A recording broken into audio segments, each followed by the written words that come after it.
Assalamualaikum warahmatullahi wabarakatuh. Yang sama-sama kita hormati Ibu Master Training kita, Ibu Rizky Bestari, MPD.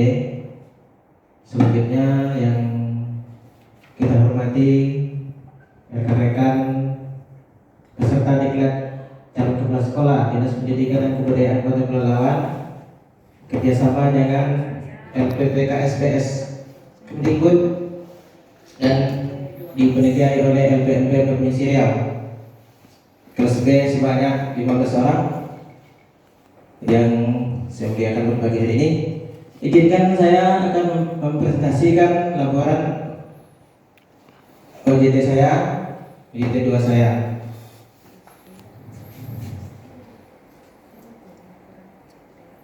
Laporan pelaksanaan tindak lanjut diklat calon kepala sekolah yang bekerja sama dengan Dinas Pendidikan Kebudayaan Kota Pelalawan dengan LPPKSPS Kemdikbud RI tahun anggaran 2021 oleh Pak SPD. Ini data saya dari SD Negeri 27 Bukit Kesuma, Kecamatan Palangkuras. Bagi yang belum tahu, jaraknya dari sini 80 km lewat Ponton Langkap di tengah hutan belantara.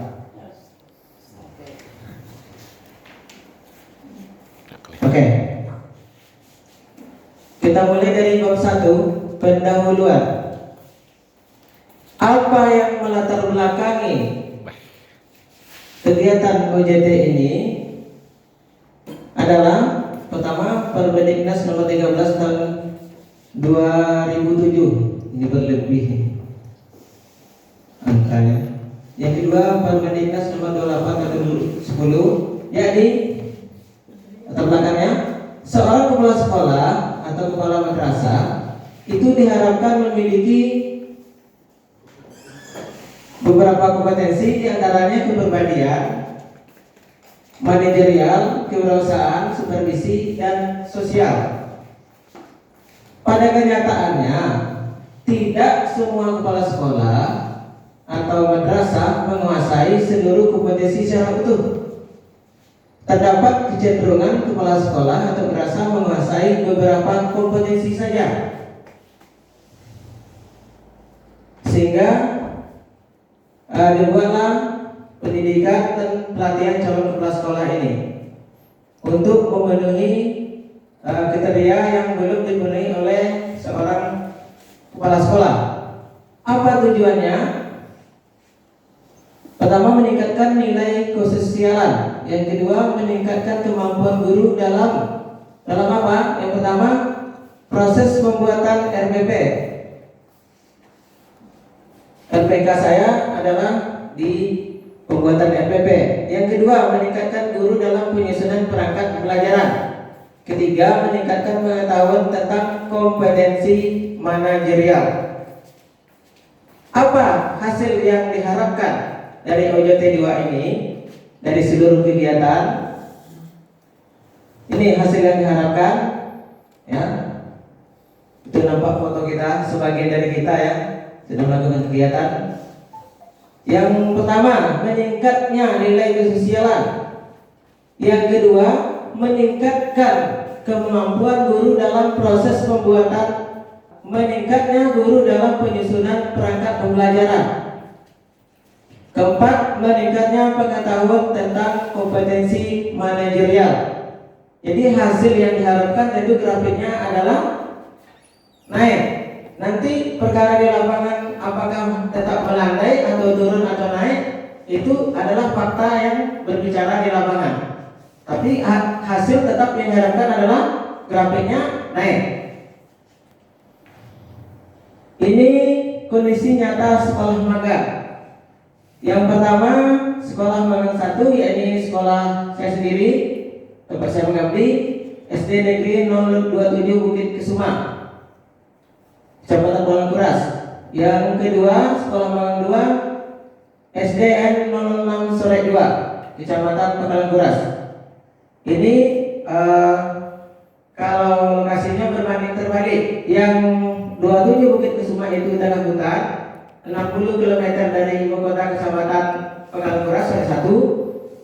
Yang ini SDN 006 Sore 2 Jemberas, pas di tepi jalan Tasik betul. Dari ibu kota kurang lebih cuma 1 km ibu kota kecamatan. Ini visi dan misi SDN 07 Bukit Kesuma Sekolah Magang 1. Visi dan misi ini sudah saya revisi kemarin pada saat kita seleksi substansi.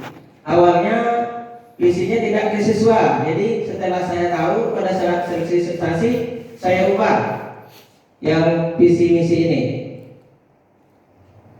Ini visi dan misi SDN 06 Sore 2 Sekolah Magang 2 saya. Oke, selanjutnya bab 3, pelaksanaan rencana tindak lanjut. Dari bab 1 bab 2 tadi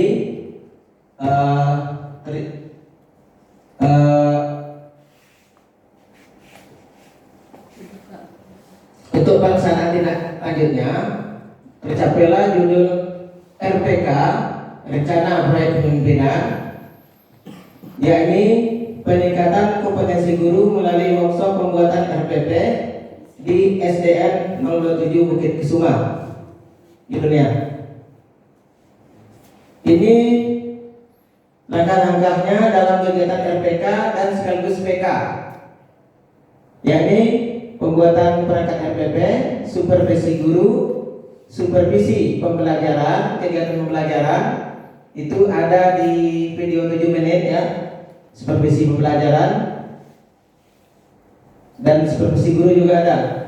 Pengkajian tambahan aspek manajerial, peningkatan kompetensi berbasis AKPK di Sekolah Magang 2. Ini rencana tindak kepemimpinan siklus 1 dan 2, yakni pelaksanaannya sudah dilaksanakan untuk yang RPK itu siklus 1 dan siklus 2. Siklus 1 tanggal 15 November 2021, siklus 2 tanggal 25 November tahun 2021. Monet juga sudah dilaksanakan, refleksi dan hasil. Hasil kajian Sekolah Magang 2. Sekolah Magang 2 yakni di SD Negeri 06 Sore 2. Yang pertama, kepala sekolah menyusun RKS berdasarkan kebutuhan sekolah. Yang kedua, didapat pengetahuan dan pengalaman bagaimana cara menjalin kerjasama dengan komite dan pemerintah selaku penyokong anggaran. Kenapa dibuat pemerintah di situ? Karena untuk obat relawan hanya tahun 2021 yang tidak ada dana pendeknya. Tahun sebelumnya ada. Jadi ada anggaran daerah namanya dana pendik pendamping dari dana BOS. Dana BOS dari pusat, makanya dikatakan itu hanya pemerintah saja. Yang ketiga, RKAS yang baik perlu dicari terlebih dahulu faktor yang paling dibutuhkan di sekolah atau skala prioritas. Ini yang kami temukan di Sekolah Magang 2 berdasarkan hasil wawancara observasi dengan ibu kepala sekolahnya. Nah, ini ibunya, Ibu Remah SPD sebelah kanan, guru seniornya. Kebetulan ibu ini mengabdi dari awal di situ. Kesimpulannya, kegiatan UJT 2 dapat meningkatkan pengalaman guru calon kepala sekolah setelah mengkaji aspek manajerial, workshop, observasi, dan wawancara di sekolah magang. Kegiatan UJT 2 menambah soft skill calon kepala sekolah. Saran kami adalah kegiatan UJT 2 bisa menjadi cara untuk meningkatkan skill guru dan calon kepala sekolah. Jadi harus terus berkesinambungan. Kalau perlu tetap ada di Caket ini setiap tahun untuk menyokong guru-guru yang ingin menjadi kepala sekolah. Demikianlah presentasi dari saya, dan atas waktu yang disediakan oleh Master Training dan bawa acara, saya ucapkan terima kasih. Billahi taufiq wal hidayah. Wassalamualaikum warahmatullahi wabarakatuh.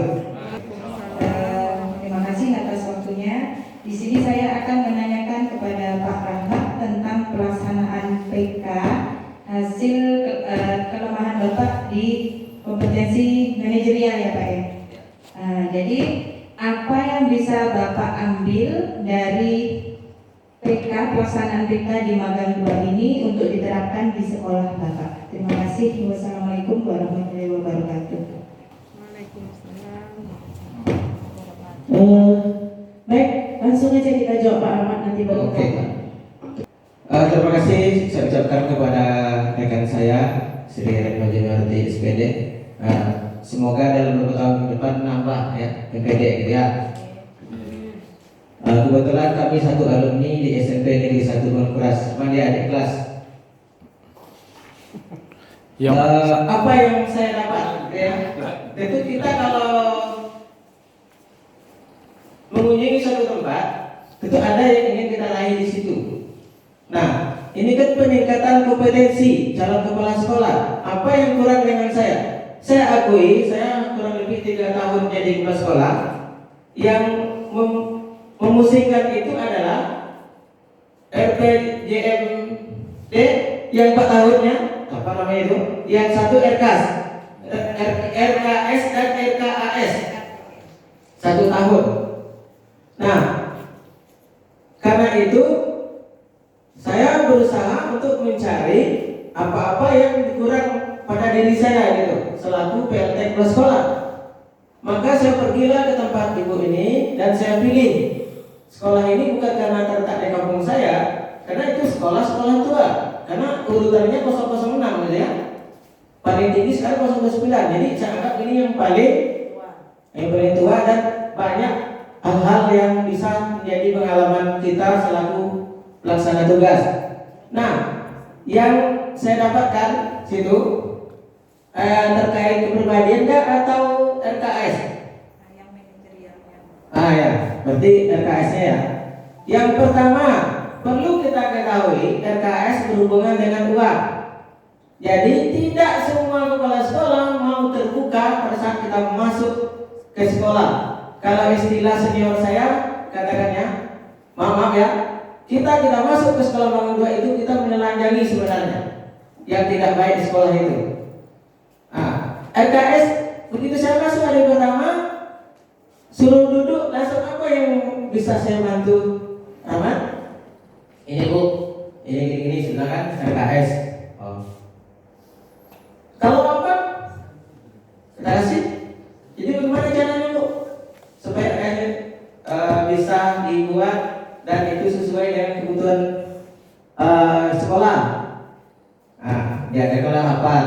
Ini komite juga harus diikutkan, setidaknya sebagai bahan pertimbangan walaupun tidak kita pakai sepenuhnya.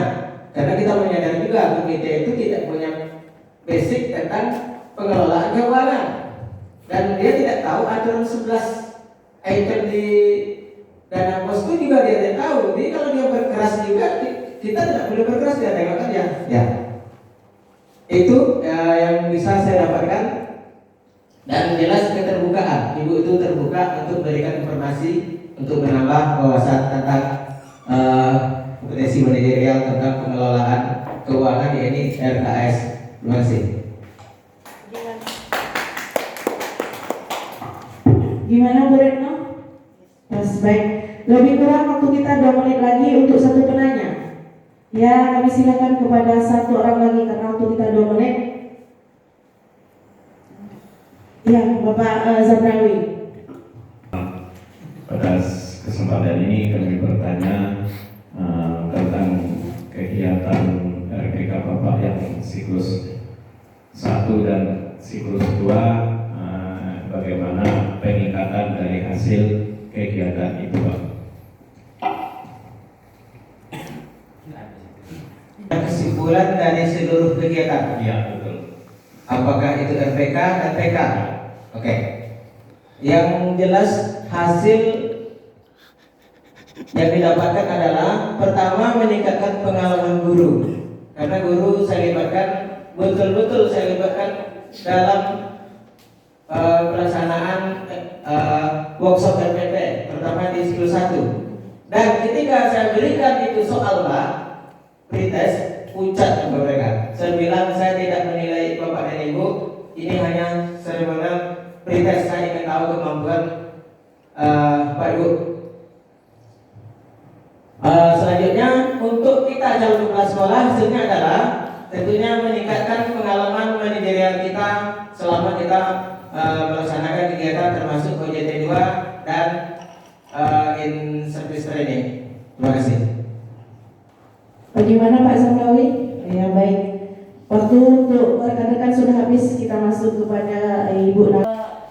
Di student well-being-nya bagaimana Pak Ahmad? Ini kan RPP. Biasanya kan guru itu walaupun kita workshop di RPP berulang-ulang kita buat pun besoknya kan akan kembali lagi ke kebiasaan mereka lama. Nah ini proses selama 2 siklus ini student well-being-nya bagaimana Pak? Berdasarkan video yang saya buat dan kebetulan ada satu monet yang saya tidak situ, tapi saya bilang kepada dua orang guru, yakni Ibu Nur Habibi Sinaga SPD dan Ibu Kinanti. Kebetulan dua-duanya masih bersekolah, Bu. Jadi mereka sangat aktif di kelas itu, seperti ada di video 7 menit itu, membuat semua alat peraga lah, RPP juga dibuat gitu ya.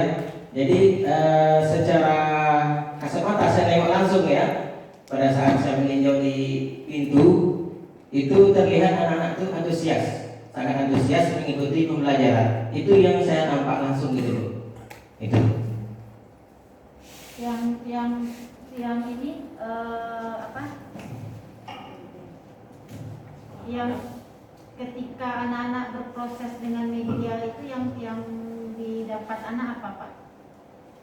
Ketika anak-anak gurunya kan menggunakan media pembelajaran atau apa tadi. Nah, apakah proses pembelajaran yang menggunakan media ini bisa terlihat tidak? Kan kalau keaktifan anak itu kan terlihat ya. Seperti apa anak berinteraksi dengan media yang dirancang oleh guru? Oh, itu dia fokus, Bu. Cuma medianya memang gambar warna ditempel di papan whiteboard itu, ada beberapa, nggak salah 2 atau 3. Jadi anak-anak tuh fokus ke situ, Bu. Nah, itu. Ada mengambil nilai tidak gurunya? Setelah sesi pembelajaran hari itu ada diambil nilai latihan atau tugas? Kebetulan tidak saya tanyakan, Bu. Jujur saja tidak saya tanyakan. Atau mungkin ada atau tidak. Saya tidak sempat bertanya kepada mereka. Karena waktu itu yang saya inginkan monet di pembelajaran sama supervisi di RPP itu, Bu. Gitu aja.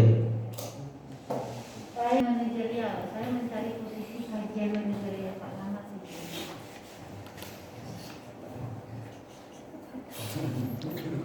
Senyumnya langsung. Kalau begitu saya tanyakan senyumnya menggoda. Nah, terkait dengan kajian manajerial di masjidnya ada ya Pak Rahmat ya, kajian manajerialnya. Ini kemarin kita kan membahas 8 standar kalau untuk kajian manajerialnya. Tapi di sini Pak Rahmat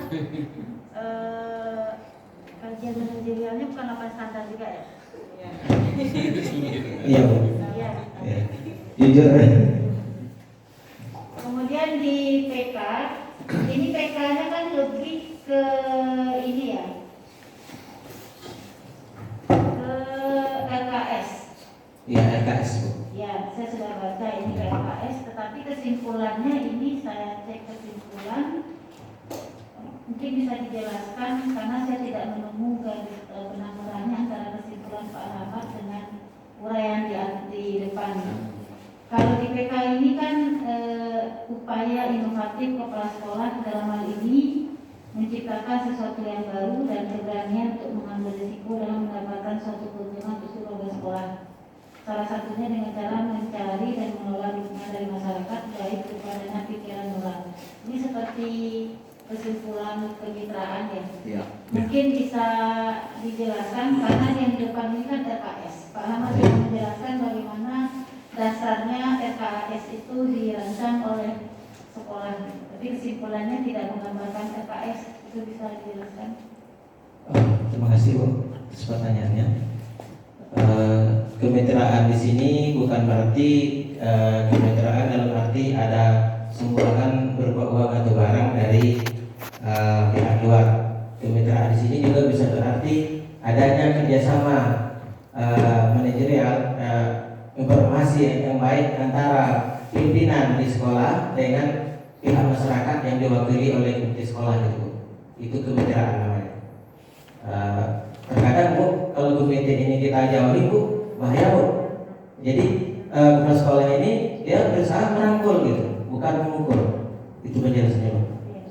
Tapi di depan RKAS,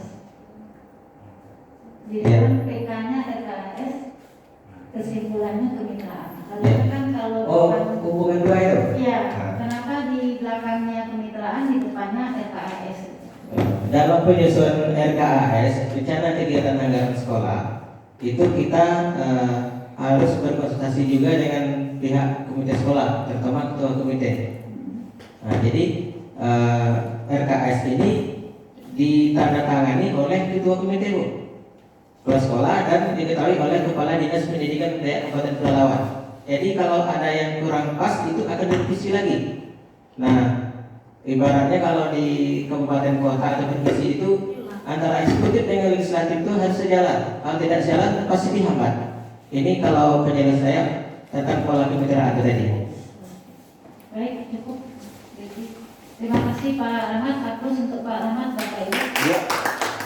Pembawa acara dan penanya ada 2 orang tadi, dan pemerhati juga yang lain cukup antusias, dan terima kasih juga saya ucapkan kepada Ibu Rizky Bestari PD selaku Master Trainer kita di Diklat Cakep tahun 2021 Kabupaten Pelalawan. Dari saya ucapkan terima kasih atas perhatiannya. Mohon maaf segala kekurangan karena memang banyak yang kurang.